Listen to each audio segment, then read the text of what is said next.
Շոկային բացահայտում Գոյամարտ սերիալից, այն ինչ սպասում էիք բոլորդ, ի վերջո կատարվեց։ Դիանա Գրիգորյանի սերիալները երբեք պարզապես սերիալ չեն եղել։ Դրանք լի են բացահայտումներով, թաքնված իրադարձություններով, լարված պահերով և իհարկե սպասված անակնկալներով։ Գոյամարտը ոչ միայն չի զիջում այս չափանիշներին, այլև ամեն մի նոր սերիայով բարձրացնում է իր պոտենցիալը։ Այսօր ներկայացնելու ենք մի շոկային լուր, որը հաստատ զարմացնելու է ձեզ։ Դիտեք այս տեսանյութը մինչև վերջ, ամեն ինչ բացահայտվելու է։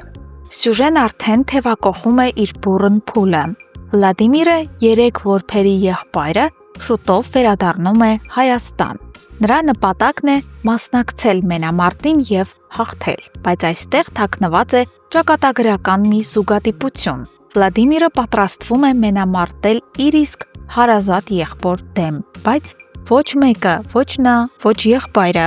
պատկերացում անգամ չունեն իրենց արյունակցական կապի մասին։ Միևնույն ժամանակ Վլադիմիրի ոչ կենսաբանական մայրը ապրում է ներքին տագնապով։ Նա վախենում է ոչ միայն որդուն կորցնելուց, այլ նաև որ կբացահայտի ամենամեծ գաղտնիքը, որ նրանց միջև չկա կենսաբանական կապ։ Իսկ երբ ճշմարտությունը բացահայտվի, մի ամբողջ անցյալ կբախվի ներկային։ Հունանի ընտանիքում իրավիճակը մոտ է պայթյունին։ Հունանն ու նրա կինը փորձում են իշխանություն պահպանել, վերահսկել երեխաներին, բայց նոր սերունդը ենթարկվող չէ։ Զավակներից յուրաքանչյուրն ընտրում է սեփական ճակատագիրը, անկախ ծնողական ճնշումներից։ Այս օրերին սերիալ վերադարձավ ևս մեկ հայտնի դեմք՝ բլոգեր Էլիս Մելիքյանը։ Նա, ով նախկինում հայտարարել էր, թե այլևս չի նկարահանվելու, հիմա վերադարձել է նոր ոգեշնչմամբ ու պատրաստ նոր դերում փայլելու։ Նրա հետևորդները, ինչպես միշտ, իրենց ուրախությունն են արտահայտում այդ որոշման համար։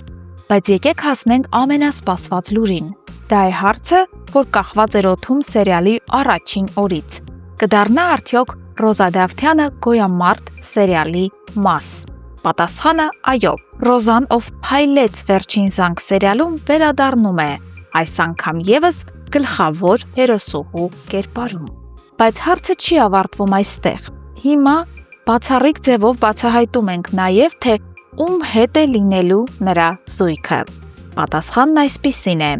Ռոզայի կերպարը զույգ է կազմելու Դավիթի հետ։ Նրան մարմնավորում է Կարո Հովհաննիսյանը։ Դավիթը այն 3 որբերից մեկն է, Լեոյի և Մանուշակի եղբայրը։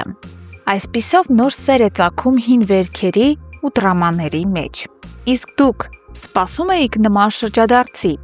Գրեք մեկնաբանություններում, արդյոք ձեզ դուր է գալիս սերիալի ընթացքը։